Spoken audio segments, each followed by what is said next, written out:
El sol aún no despuntaba cuando Camila Elías cruzó la calle secundaria que llevaba a la planta de tratamiento industrial de Grupo Elías, una de tantas que su familia poseía a lo largo del país. La brisa fría de la madrugada de enero se colaba entre los pliegues de su uniforme gris, robándole el calor del cuerpo mientras el silencio del alba solo se rompía por el zumbido de los transformadores eléctricos que alimentaban el lugar.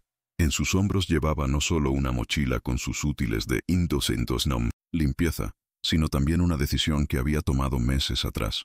Conocer el legado de su madre no desde las oficinas lujosas de dirección, sino desde las entrañas del trabajo invisible. Lo había planeado en secreto.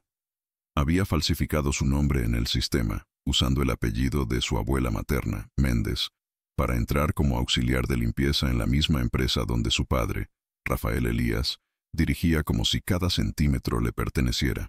No había dicho nada a nadie, ni siquiera a su hermano mayor. Nadie debía saberlo. Quería experimentar sin privilegios, sin títulos. La entrada de empleados no tenía la elegancia de los pasillos que conducían al área ejecutiva. Era un acceso angosto, flanqueado por dos muros de concreto despintado, con un torniquete oxidado y una lámpara que parpadeaba como si estuviera a punto de rendirse. Camila ingresó, saludando con un tímido «buenos días» a los demás trabajadores, quienes apenas la miraban. En ese mundo, las palabras eran pocas y el trabajo, mucho. «Ponte los guantes antes de que Valeria te vea», le susurró Irma, una mujer de rostro cansado y voz dulce, que parecía cargar con más de una vida sobre la espalda. Camila asintió. Irma se había convertido en su única aliada en esas primeras semanas, enseñándole cómo preparar las mezclas de cloro sin quemarse la piel, cómo limpiar los ductos de ventilación sin levantar polvo, cómo evitar los regaños de la supervisora. Porque en esa planta había una regla no escrita: no hacer enojar a Valeria Ortega.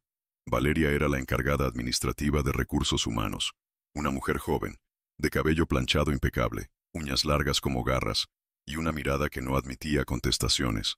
Se decía que era amante de uno de los directores regionales, y eso la hacía intocable. Pero lo que verdaderamente la volvía temida era su afición por humillar.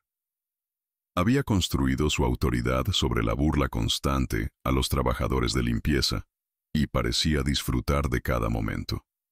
Aquel día, mientras Camila trapeaba los baños del primer piso, Valeria pasó a su lado. Se detuvo.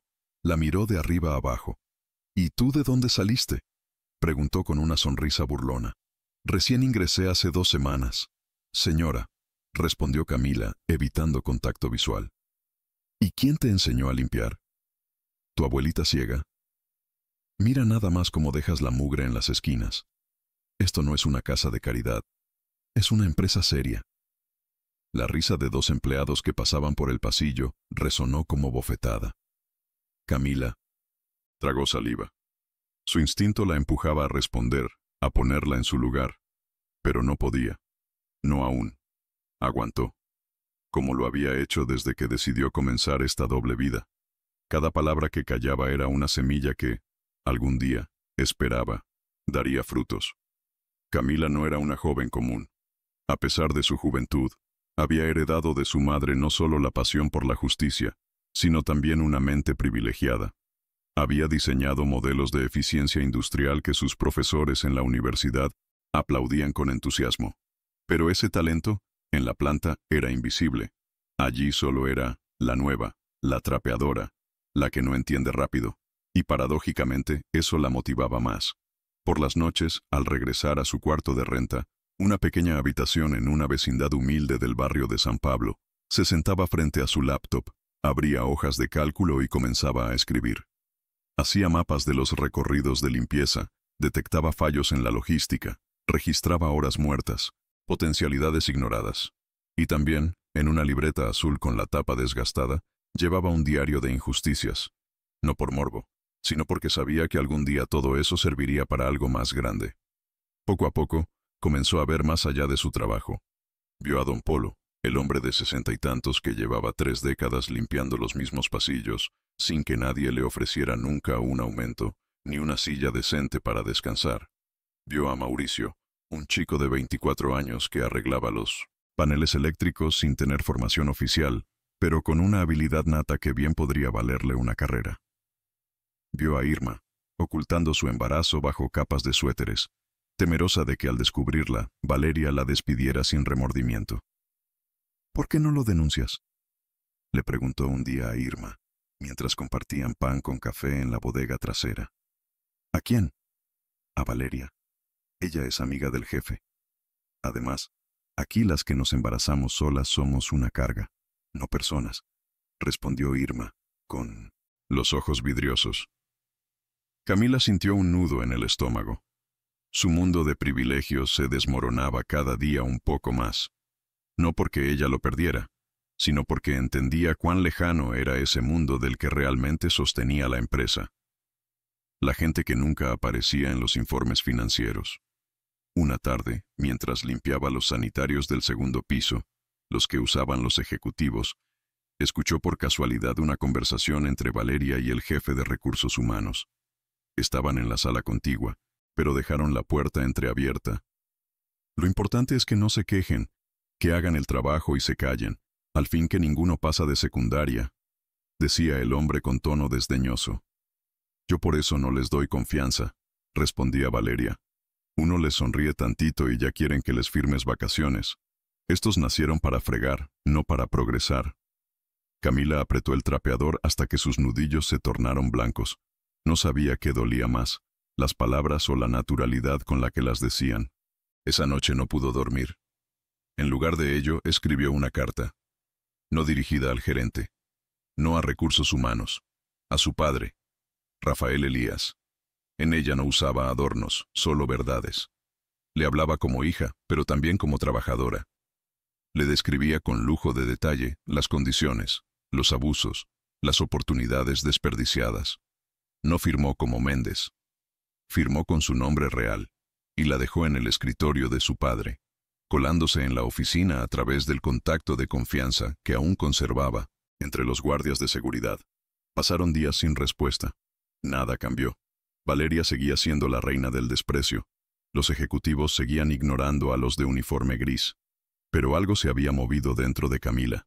Un punto de no retorno. Ya no estaba allí solo para aprender. Estaba para actuar. Un viernes de fin de mes, cuando se celebraba un evento interno para premiar a los colaboradores más destacados, Camila recibió una orden peculiar: limpiar el auditorio principal antes de la ceremonia. No era parte de su zona habitual, pero obedeció. Cuando llegó, se encontró con Valeria, quien la esperaba con una sonrisa envenenada. «¿Sabes por qué te pedí aquí?», preguntó. Camila no respondió. «Porque quiero que limpies bien los baños antes de que lleguen los ejecutivos. Y cuando termines, te pondrás en la entrada. Vas a abrir la puerta a los invitados y darles la bienvenida». Camila la miró, incrédula. Era un puesto que normalmente ocupaba personal de relaciones públicas, no limpieza. «Pero señora, yo... ¿Hay algún problema, Méndez? ¿O ya se te subió el trapeador?». Las risas de los presentes no tardaron. Camila sintió cómo se encendía una chispa en su interior. Pero no dijo nada. Aceptó. Se puso frente a la puerta, con guantes escondidos en el bolsillo y el uniforme aún húmedo de cloro. Uno a uno, los invitados comenzaron a llegar. Gerentes, inversionistas, socios. La mayoría ni la miró. Hasta que apareció él. Rafael Elías. Su padre. El hombre que no veía. Desde hacía 3 meses. Se detuvo frente a ella, confundido. La reconoció en medio segundo. Pero no dijo nada. Solo asintió levemente, como quien ve un fantasma. Y pasó. Camila sintió como el mundo entero se suspendía. ¿La había ignorado? ¿O había entendido? Esa noche, al volver a su cuarto, encontró una carta bajo la puerta, con el membrete de Grupo Elías. El remitente, Rafael Elías. Camila tembló al abrirla, pero lo que leyó no era una reprimenda. Era una invitación a una reunión privada en la sala de juntas principal, a la mañana siguiente. La mañana siguiente se desdobló con una mezcla de ansiedad y determinación. Camila llegó a la planta con el mismo uniforme gris, pero debajo llevaba una camisa blanca. El pequeño símbolo bordado con sus iniciales, C, regalo de su madre en su último cumpleaños juntas, rozaba su piel como una memoria secreta, una armadura íntima que le recordaba quién era, incluso cuando el mundo la trataba como nadie. A las 7:45, 15 minutos antes de la hora pactada, cruzó los pasillos que tantas veces había limpiado. Nadie le impidió el paso. La carta firmada por Rafael Elías era su pase invisible. Los guardias la miraron con desconcierto, pero no dijeron nada. El silencio, en ocasiones, se vuelve respeto por lo inexplicable. La sala de juntas del 5º piso era amplia, fría, con una mesa de caoba en forma de óvalo y pantallas táctiles empotradas en las paredes. Al fondo, grandes ventanales dejaban entrar la luz de la mañana, filtrada por persianas automatizadas que respondían a sensores de luminosidad. Camila se sentó al borde de una de las sillas de cuero, sin saber si debía ocuparla. Su padre aún no había llegado. A las 8 en punto, la puerta se abrió. Rafael Elías no era un hombre imponente por su estatura, sino por su presencia. El cabello entrecano, la barba bien cuidada, y esa mirada dura que había construido imperios, entró a la sala con una carpeta en mano. La depositó sobre la mesa sin mirar a su hija por unos segundos. Luego, se sentó frente a ella. Solo entonces, la miró directo a los ojos. «¿Cuánto tiempo llevas trabajando como Méndez?», preguntó sin tono de reproche, pero tampoco con ternura. 3 meses y 12 días, respondió Camila firme. «¿Por qué?». Camila respiró hondo. «Porque necesitaba saber qué estamos haciendo mal, y no podía verlo desde arriba». Un silencio denso cayó sobre la sala. Rafael abrió la carpeta. Dentro estaban las hojas impresas de su carta, marcadas con notas en lápiz. También había copias de los reportes que Camila había adjuntado: horarios incumplidos, faltas salariales, rotación de personal, abuso de autoridad. Y al final, un pequeño dossier con nombres, trabajadores con talento oculto, propuestas de mejora operativa, perfiles ignorados por el sistema. «¿Tú hiciste todo esto sola?». «Sí». Rafael cerró la carpeta. «Lo que has hecho es peligroso. Si alguien más supiera tu apellido, estarías expuesta». «¿Y no es más peligroso ignorar lo que realmente pasa?», replicó Camila, suavemente. Su padre la miró. Por primera vez, sin distancia. «¿Qué quieres que haga con esto? Quiero que lo veas, que lo entiendas, y que me dejes arreglarlo desde adentro». «¿Cómo qué? ¿Gerente?».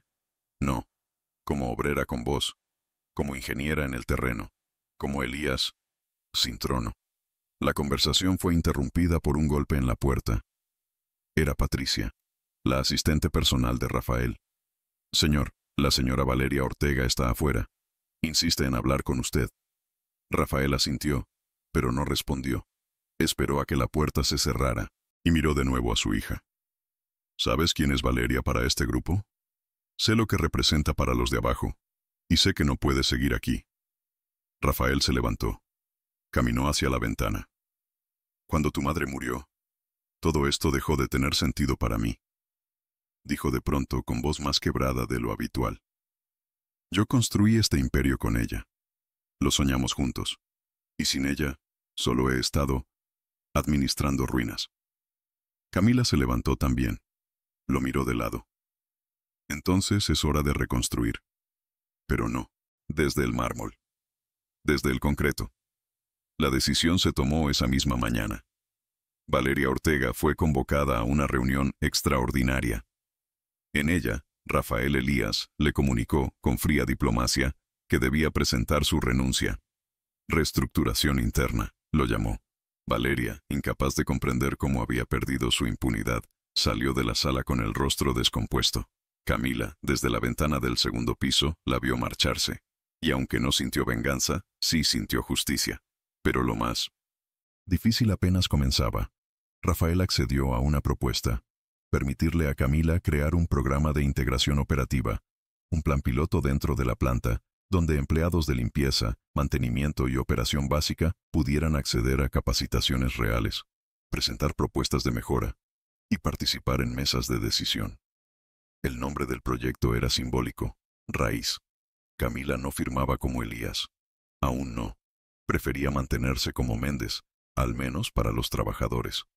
No quería que la admiraran por un apellido, sino por resultados. Y poco a poco empezó a ganarse la confianza de muchos.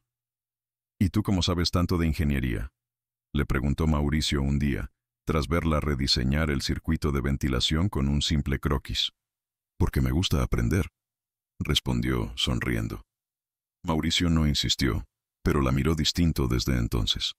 Don Polo fue el primero en proponer una idea: redistribuir los turnos para evitar las dobles jornadas sin descanso. Irma, con el impulso de Camila, se atrevió a declarar su embarazo y solicitó una reubicación temporal, que le fue concedida bajo el nuevo reglamento. Y otros empezaron a hablar, a escribir, a participar. El piloto duró 3 semanas, y los resultados sorprendieron incluso a Rafael.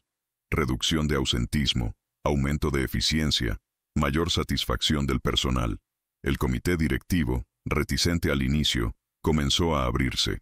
Algunos aún sospechaban de la Méndez, pero otros empezaban a hablar de la ingeniera sin título. Sin embargo, no todo era aceptación. Uno de los directores regionales, Arturo Vela, puso objeciones formales al programa. Lo consideraba peligroso, costoso y subversivo. Pero en realidad, lo que temía era perder control. Él había sido quien recomendó a Valeria. Y al ver que el poder estaba cambiando de manos, comenzó a maniobrar. Fue entonces cuando surgió la amenaza más velada. Una auditoría repentina. Un informe anónimo. Una acusación de falsificación de documentos en el SINDO, área de limpieza. Y aunque Camila sabía que todo era una maniobra, también supo que había llegado el momento de decir su nombre y enfrentar, por fin, el sistema que su apellido había construido. La notificación de auditoría llegó con sello oficial y lenguaje cuidadosamente ambiguo. Revisión extraordinaria de personal y procedimientos operativos, decía el encabezado. Pero todos sabían lo que realmente significaba. Alguien importante se había sentido amenazado y estaba dispuesto a hundir lo que fuera necesario para proteger su parcela de poder. Camila recibió la noticia con aparente serenidad. Pero dentro, un torbellino la arrastraba. Sabía que, tarde o temprano, el velo de anonimato caería. Lo que no imaginaba era que Arturo Vela movería sus piezas tan rápido. A las 9:00 am del lunes siguiente, los pasillos de la planta se llenaron de rostros que no pertenecían al paisaje habitual. Auditores, abogados, representantes de la matriz en Ciudad de México. Todos vestidos de negro y azul, todos con la mirada filosa de quien no busca la verdad, sino una excusa para castigar. En la sala de juntas pequeña, la misma donde Camila había compartido café con Mauricio y Don Polo semanas atrás, se instaló un equipo de revisión que exigía papeles, accesos, firmas. A media mañana, Valeria Ortega apareció brevemente, disfrazada de visitante. Había regresado de la mano de Arturo Vela, su nuevo protector. Sonrió al ver a Camila, aún con el uniforme gris. «Te dije que esto no era una casa de caridad», le susurró apenas audible. «Pero no sabías con quién te metías». Camila no respondió. No aún. Los rumores comenzaron a circular con rapidez. Que una auxiliar de limpieza había falsificado documentos, que se había hecho pasar por ingeniera, que el proyecto Raíz era ilegal. Mauricio y Irma intentaron defenderla, pero incluso sus voces fueron silenciadas por el ruido del miedo. La planta entera parecía contener la respiración. Rafael Elías no respondió a las llamadas de su hija durante las primeras horas. Estaba en Guadalajara, en una cumbre empresarial, y Camila entendió que estaba sola, pero no por eso vencida. A las 3:00 de la tarde, la citaron formalmente al auditorio interno. Camila entró con la frente en alto. No llevaba uniforme. Llevaba la camisa blanca, el cabello suelto y una carpeta bajo el brazo. Frente a ella, sentados como tribunal silencioso, estaban 5 representantes legales, Arturo Vela, y un par de directivos de recursos humanos. A un lado, observando como espectadora complacida, estaba Valeria. «Señorita Méndez», comenzó uno de los abogados. Hemos detectado inconsistencias en su expediente. No existe ningún registro académico válido con ese nombre en la base de datos nacional. Además, ha accedido a documentos técnicos sin autorización y ha firmado propuestas operativas como si perteneciera al equipo de ingeniería. Camila respiró hondo. Sacó la carpeta. La colocó sobre la mesa. Es cierto, no hay registros a nombre de Camila Méndez, porque no existo legalmente con ese nombre. Un murmullo recorrió la sala. Arturo Vela frunció el ceño. Entonces, ¿quién es usted? Camila levantó la mirada, y por primera vez en voz, alta, sin temblores, lo dijo. Me llamo Camila Elías. Soy hija de Rafael Elías, fundador de este grupo, ingeniera industrial en proceso de titulación, y llevo 3 meses trabajando aquí bajo otra identidad para conocer el sistema desde su base más ignorada. Silencio. Valeria palideció. Arturo se puso de pie. Esto es un truco, una manipulación. Es una investigación interna, replicó Camila.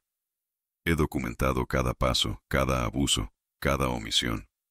Y todo está aquí. Las actas de hostigamiento. Los contratos que ustedes mismos firmaron sin respetar derechos laborales, la rotación injustificada, el despido de mujeres embarazadas, las horas extra no pagadas. Colocó otra carpeta sobre la mesa, más gruesa, más pesada. ¿Y qué pretende?, dijo otro abogado. ¿Limpiar su nombre? ¿Dar un discurso emotivo? Pretendo abrir las puertas, no a mí, a todos los que han sido cerrados sistemáticamente. Pretendo que Raíz no sea un experimento, sino una política. Y pretendo que ustedes, los que usan la ley para encubrir negligencias, rindan cuentas. En ese momento la puerta del fondo se abrió. Rafael Elías apareció. Solo, sin escoltas, con el rostro cansado, pero con paso firme. Lo que mi hija ha dicho es cierto, afirmó caminando hacia el frente. Yo autoricé su ingreso. Yo avalé su plan piloto. Pero fue ella quien se ganó el respeto de los trabajadores. No por su apellido, sino por su entrega. Volteó hacia Arturo. Usted, en cambio, ha usado su cargo para proteger a gente como Valeria Ortega. Y eso se acabó. Ese día, los pilares del poder empezaron a tambalear. En las semanas siguientes, una revisión real, esta vez voluntaria, sacó a la luz lo que Camila había denunciado: desvíos de fondos, contratos irregulares, prácticas de explotación. Arturo Vela fue cesado. Valeria recibió una demanda laboral por hostigamiento, y el programa Raíz fue institucionalizado en toda la región Bajío. Camila, aún sin ocupar ningún cargo formal, fue nombrada coordinadora de innovación operativa, un título que ella misma propuso modificar a facilitadora de talento interno. No quería puestos de mando, quería puentes. Don Polo fue jubilado con todos los beneficios y una carta firmada por el propio Rafael. Mauricio recibió una beca para estudiar ingeniería. Irma fue ascendida a encargada de logística. Y Camila decidió quedarse, no como hija del dueño, sino como la mujer que recordó al imperio lo que significaba tener raíces. La victoria de Camila fue agridulce. El eco de su nombre, antes oculto, ahora símbolo de renovación, comenzó a resonar por toda la estructura de Grupo Elías. Pero con la visibilidad llegó también una nueva amenaza.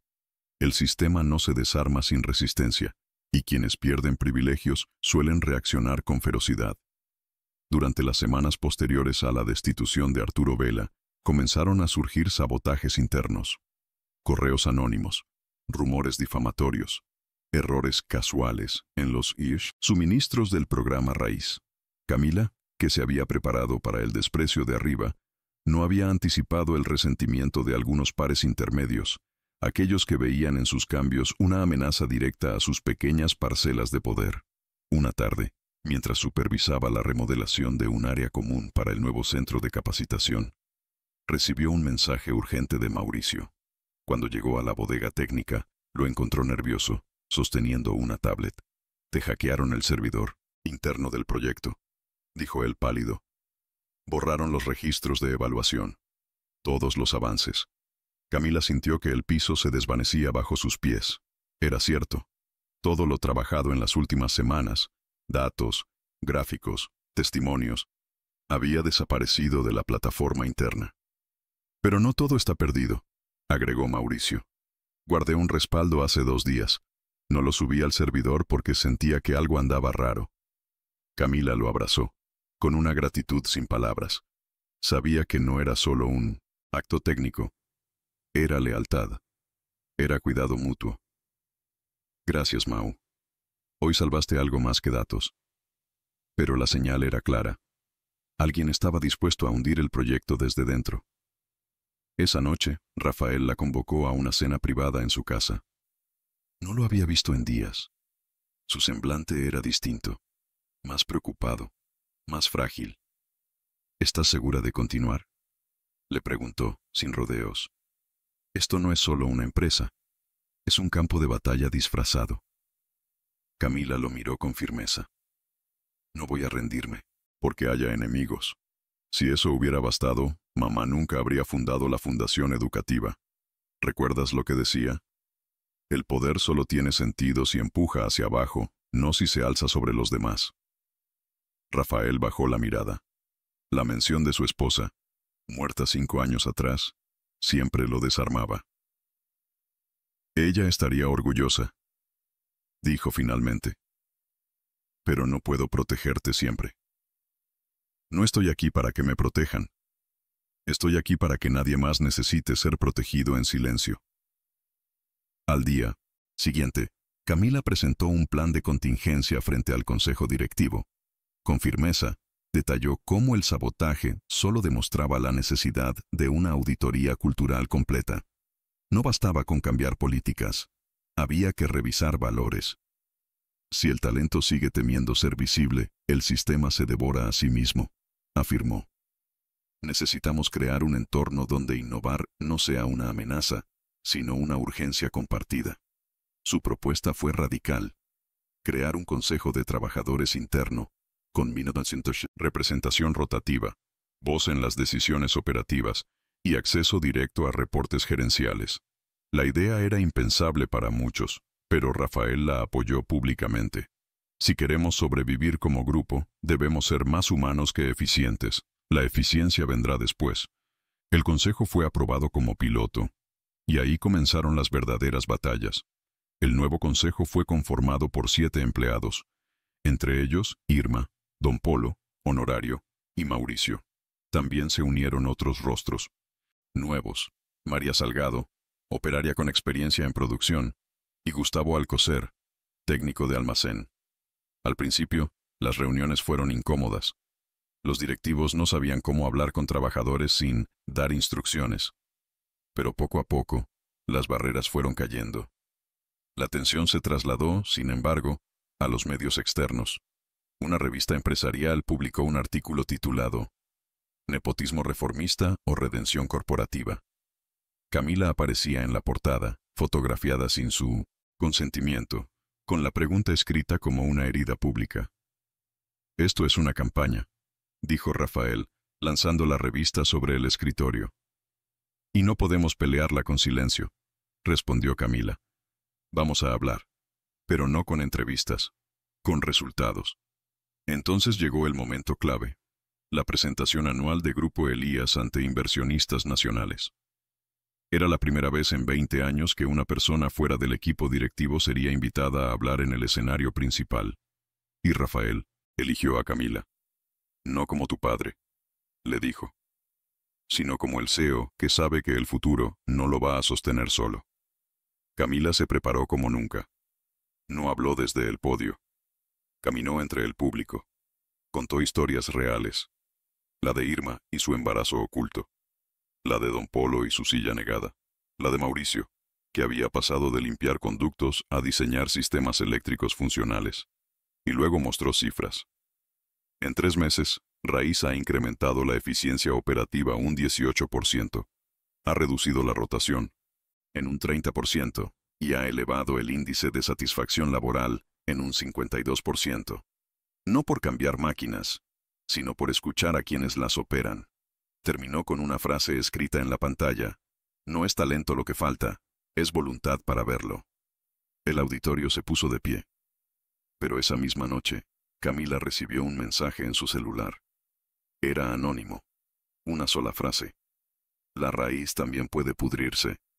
Y con eso, supo que el golpe más personal aún estaba por llegar. Las palabras del mensaje retumbaron en la mente de Camila como un presagio oscuro. La raíz también puede pudrirse. Ella, que había construido cada paso del proyecto raíz sobre la idea de la confianza, comprendió de inmediato que el golpe que se avecinaba no vendría desde fuera, sino desde dentro. Durante días, revisó los protocolos de seguridad de los sistemas, cruzó mensajes, habló con Rafael, con Mauricio, con Irma. Nada parecía fuera de lugar. Sin embargo, el ambiente en la planta cambió. Los pasillos, antes animados, se tornaron cautelosos. Algunos trabajadores evitaban cruzar miradas, otros murmuraban a sus espaldas. Y entonces llegó la noticia. Uno de los integrantes del Consejo Interno, Gustavo Alcocer, había sido detenido por fraude. Según la denuncia anónima, había desviado recursos del área de mantenimiento y usado credenciales del sistema para modificar órdenes de compra.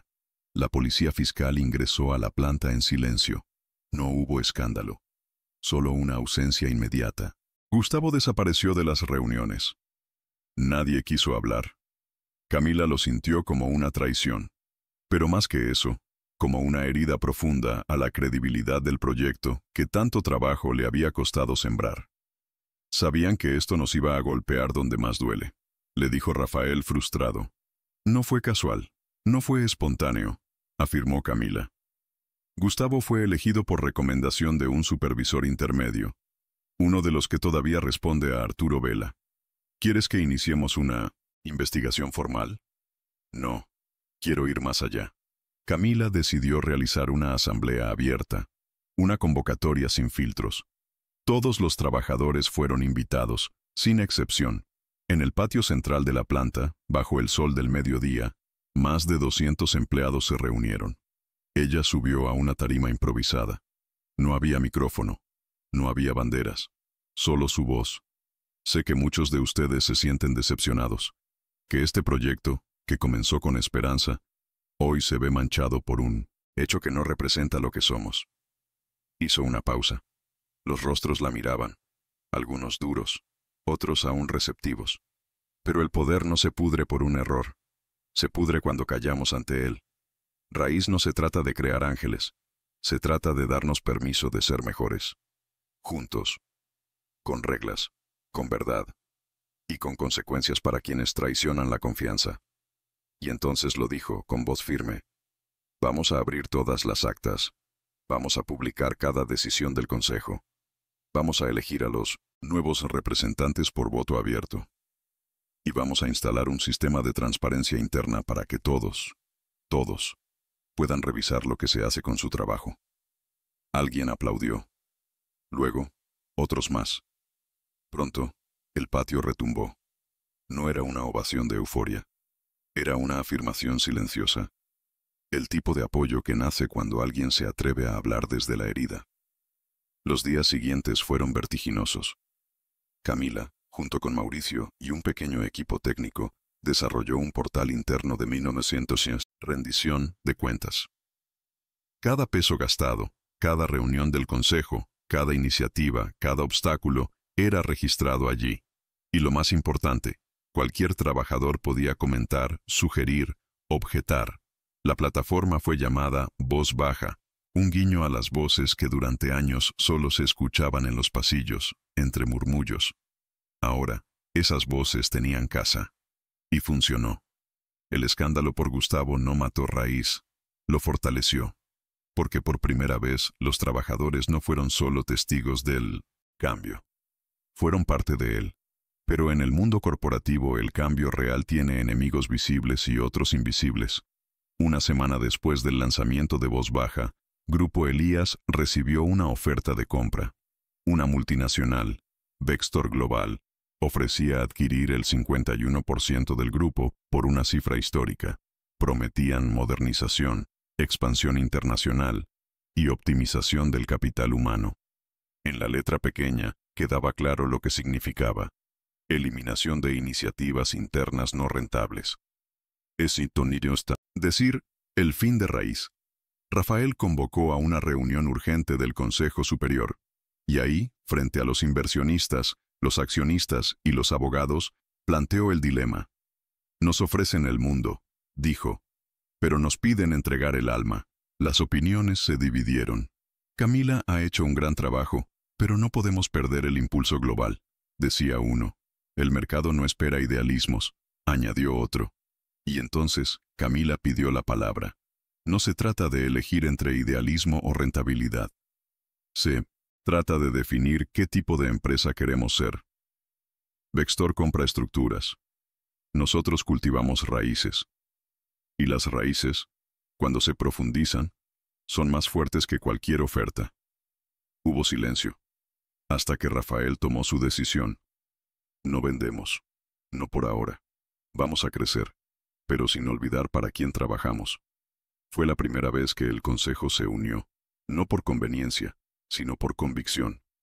Esa noche, Camila caminó sola por la planta, como solía hacerlo cuando aún era Méndez. Pasó junto al baño que limpiaba en sus primeras semanas. Tocó la puerta de la bodega donde compartió pan con Irma. Saludó a don Polo, que seguía yendo algunos días, solo para mirar cómo cambiaban las cosas, y supo, con certeza, que el poder, el verdadero poder, no se hereda. Se construye desde abajo. Habían pasado 6 meses desde que Camila reveló su identidad. 6 meses desde que el apellido Elías dejó de pesar como una carga oculta para convertirse en un ancla visible de cambio. Y sin embargo, en el tiempo que transcurrió, su significado había mutado profundamente. Ya no era sinónimo de jerarquía, sino de oportunidad compartida. Pero los verdaderos frutos apenas comenzaban a germinar. El proyecto Raíz, ahora formalmente reconocido como parte del modelo de transformación cultural de 1900, Grupo Elías había trascendido su planta original. Se había replicado en 2 nuevas fábricas, una en Celaya, otra en San Luis Potosí. Ambas, al inicio, enfrentaron la misma resistencia. Mandos medios acostumbrados al orden vertical, empleados que dudaban de ser escuchados realmente. Pero el ejemplo de Querétaro fue más fuerte que el escepticismo. Si allá funcionó, aquí también puede, decía María Salgado, una de las nuevas facilitadoras, durante una capacitación inicial. Camila, que había declinado una posición ejecutiva permanente, asumió un rol flotante. Visitaba cada sede, no como jefa, sino como acompañante del proceso. Escuchaba más que hablaba. Observaba más que dirigía. Su fuerza estaba en el respeto que había ganado, no en los títulos. Una tarde de mayo, en una reunión de revisión trimestral, Rafael presentó una propuesta que dejó a todos sorprendidos. Quiero ceder el 10% del grupo a un fideicomiso de empleados, con derecho a voto en decisiones de impacto operativo. El auditorio enmudeció. ¿Está hablando de cogestión?, preguntó un analista de inversiones. Estoy hablando de responsabilidad compartida. Si queremos que el grupo sobreviva a la próxima generación, tiene que pertenecerles también a quienes lo hacen posible día a día. Camila lo miró desde la segunda fila, sin hablar. Pero en su pecho, algo se movió. Porque sabía que esa idea no era de su padre, era de su madre. Ella había hablado, años atrás, de algo similar. Lo había escrito en sus cuadernos. Camila lo recordaba bien. Una empresa es un país en miniatura, y ningún país justo existe sin voz para todos sus habitantes. Esa noche, buscó uno de esos cuadernos. Estaban guardados en una caja de recuerdos que apenas se había atrevido a abrir. Dentro encontró notas de reuniones, bocetos de escuelas, frases escritas al margen. En la última página de un cuaderno encuadernado a mano, leyó: «El poder oculto no es el que domina, es el que transforma sin pedir permiso». Camila lloró, por su madre, por el camino, por lo que aún faltaba. Mientras el grupo comenzaba a dar pasos hacia ese nuevo modelo híbrido, ni familiar, ni corporativo, ni comunitario, pero todo eso a la vez, surgieron otras propuestas impulsadas por voz baja. Una de ellas, presentada por Mauricio, consistía en adaptar espacios de innovación colaborativa en cada planta. Talleres donde empleados pudieran experimentar con ideas, rediseñar procesos, crear soluciones sin esperar autorizaciones. jerárquicas. No queremos solo ejecutar tareas, queremos proponer caminos, dijo él durante la presentación.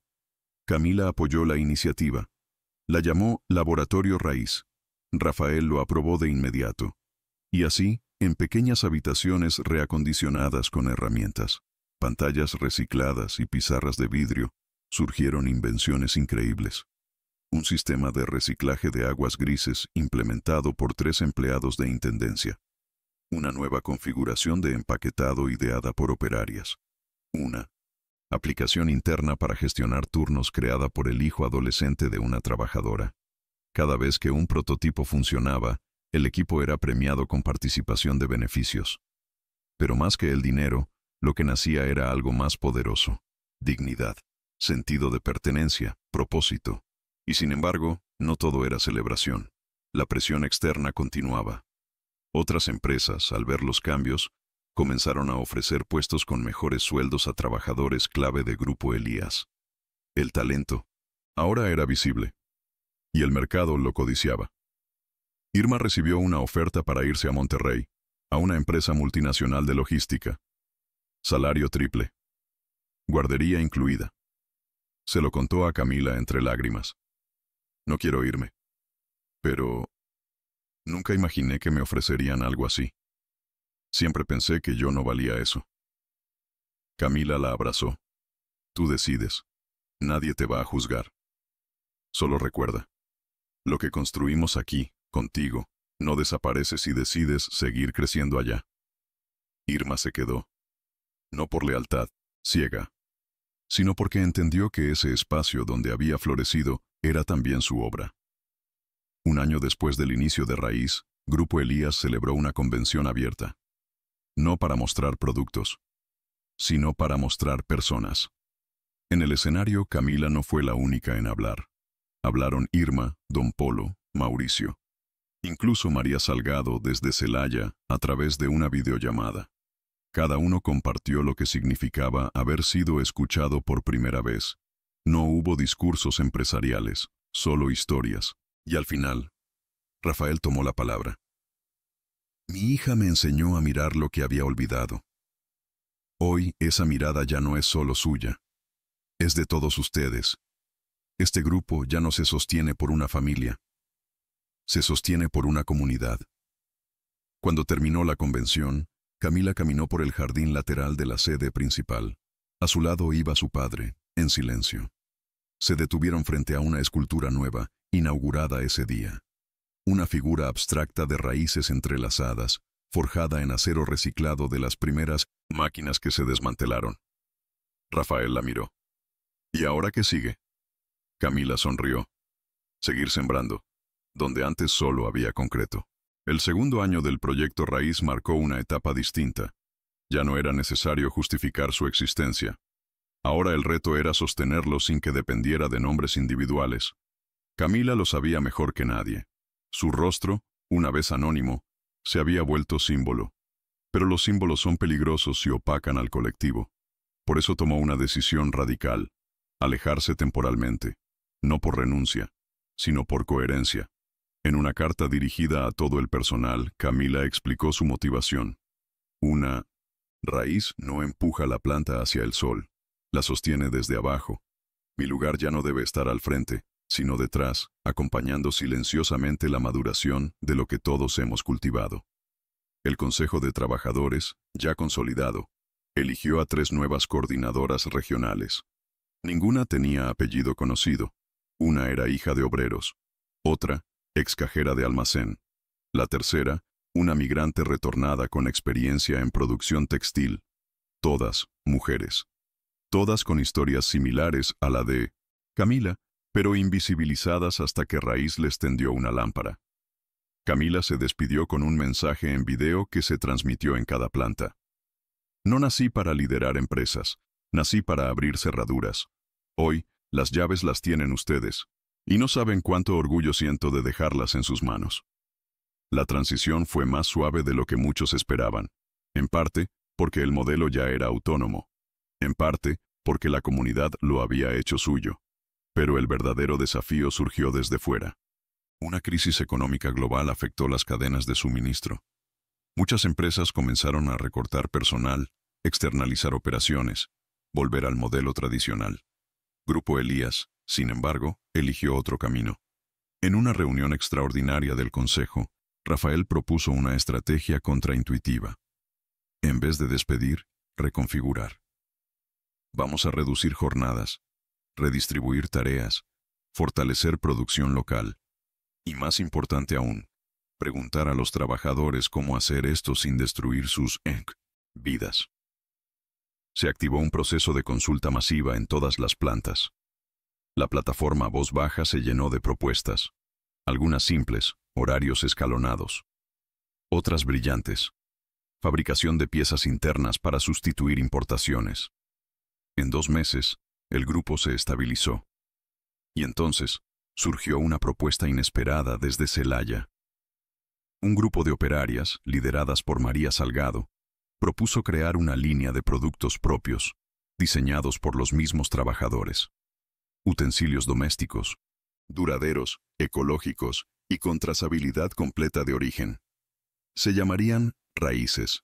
Queremos que el consumidor sepa que detrás de cada pieza hay una historia, dijo María en la presentación. No solo una marca. Rafael quedó fascinado. Camila, desde la distancia, lo supo antes de que él la llamara, porque María la citó al final del pitch. Este proyecto es para honrar a quien nos enseñó que el anonimato también puede tener valor si se convierte en comunidad. El consejo aprobó el plan. Y Raíces nació. Se trataba de una línea limitada, pero con alto valor simbólico. Vajillas, herramientas, accesorios, cada uno con el nombre del equipo que lo fabricó. Los productos incluían códigos QR que llevaban a videos donde los trabajadores contaban su proceso. Las redes sociales se llenaron de historias. En una semana, los primeros lotes se agotaron. Camila, viendo desde su pequeño departamento en Guanajuato, no pudo evitar emocionarse.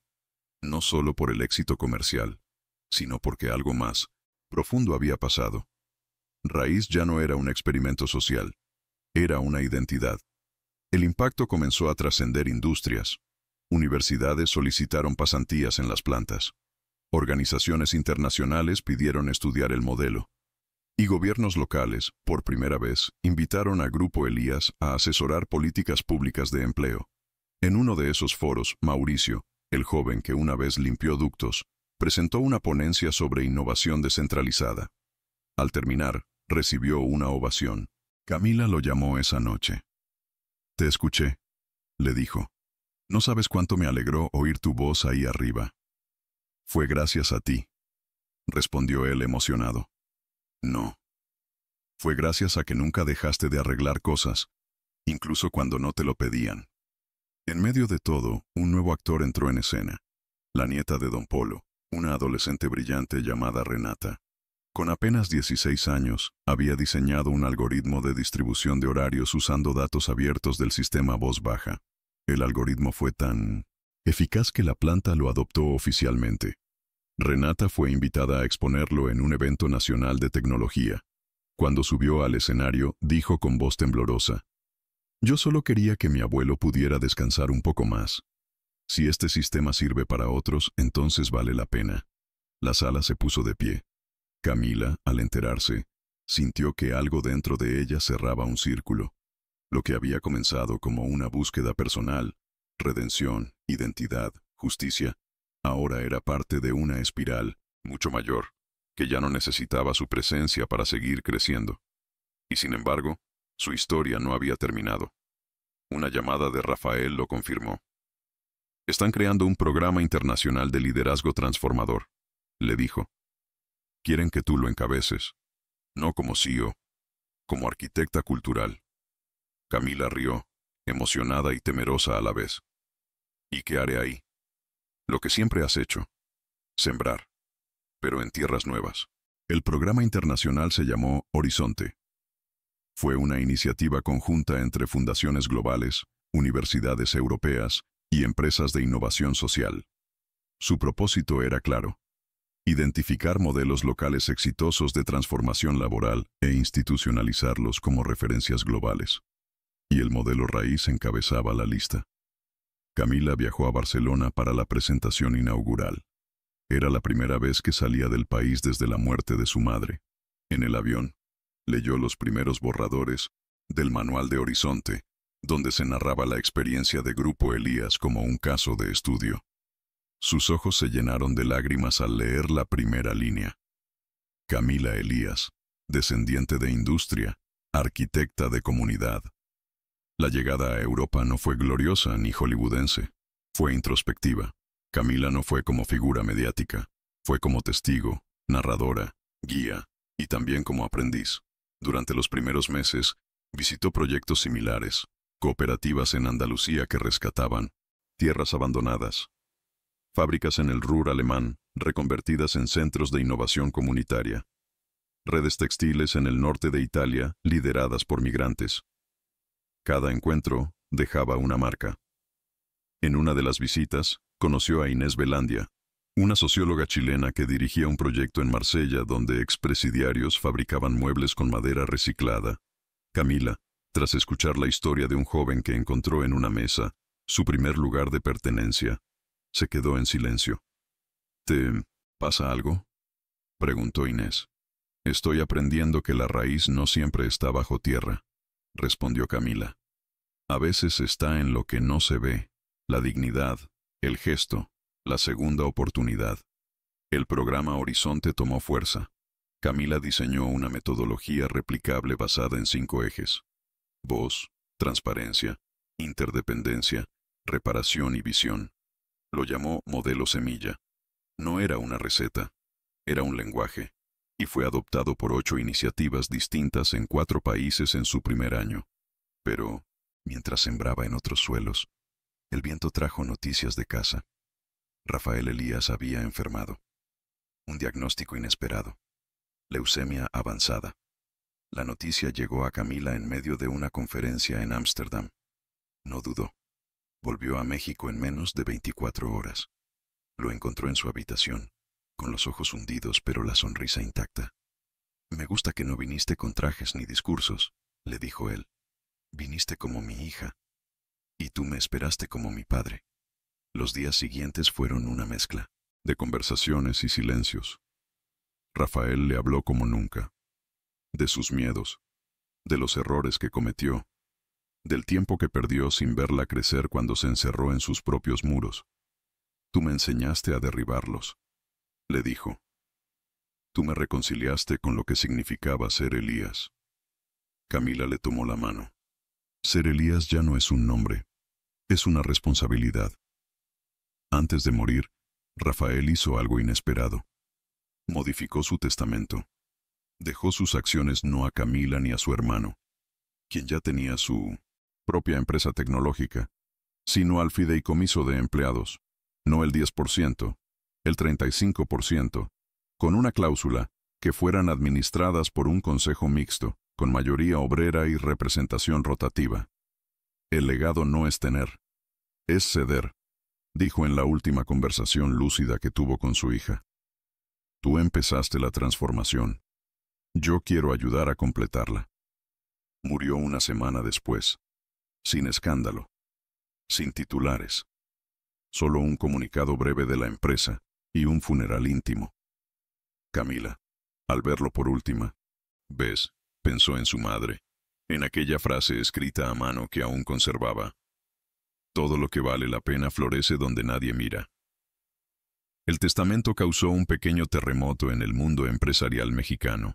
Medios, analistas y antiguos socios reaccionaron con sorpresa, incluso con cinismo.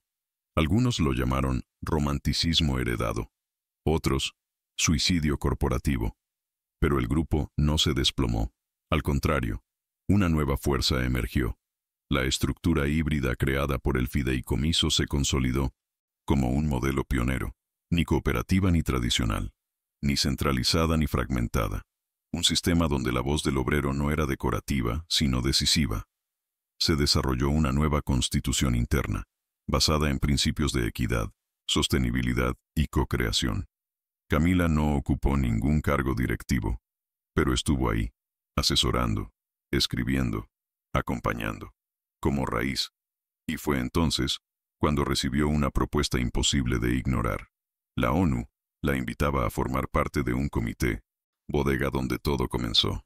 Decía, aquí aprendí que el poder más profundo no se impone, se comparte. Desde su nuevo rol en el Comité Internacional, Camila comenzó a recorrer territorios que antes solo conocía en los libros, campamentos cooperativistas en Nairobi, redes de economía circular en Indonesia, comunidades de trueque digital en Eslovenia. Pero en cada rincón donde hablaba, presentaba su historia no como una cima alcanzada, sino como una semilla de posibilidad. No traigo un modelo perfecto, decía. Traigo un mapa de errores que nos enseñaron a mirar distinto. Su voz, pausada pero firme, se convirtió en referencia para una generación de jóvenes líderes que no querían repetir los viejos paradigmas del crecimiento sin alma. En uno de los foros más simbólicos, la Cumbre Global de Economías Emergentes en Costa Rica, fue invitada a cerrar la sesión inaugural. Subió al escenario, sin PowerPoint, sin cifras. Cuando tenía 20 años, me escondí bajo un uniforme de limpieza. Empezó. No para fingir humildad, sino para recordar que nadie puede transformar lo que no está dispuesto a tocar con sus propias manos. Contó su historia como se cuentan las leyendas más reales, sin adornos, con heridas. Habló del desprecio, de la renuncia, del aprendizaje en el silencio, del nombre revelado, del Padre redimido, del sistema reinventado. Cuando terminó, no hubo aplausos de cortesía. Hubo lágrimas. Después de la cumbre, recibió una visita inesperada. Una joven de 17 años, vestida con jeans remendados y una camiseta con el logo de Raíces, se acercó con timidez. ¿Tú eres Camila? Sí, respondió sonriendo. Mi mamá trabaja en la planta de Celaya. Siempre me decía que tú habías hecho posible que ella tuviera por fin tiempo para ir a mi escuela, para dormirse sin dolor de espalda.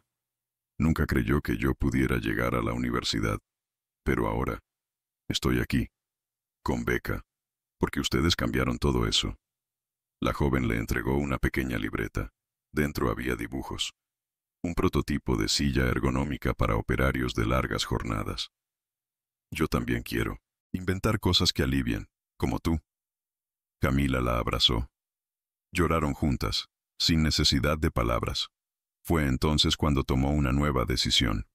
Camila no regresaría a México como líder, regresaría como maestra.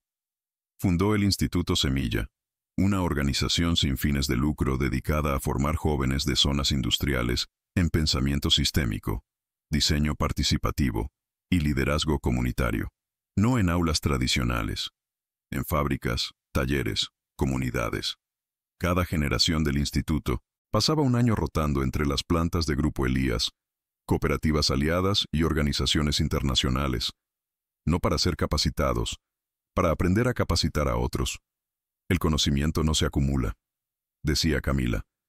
Se distribuye, como el agua. Si se estanca, se pudre.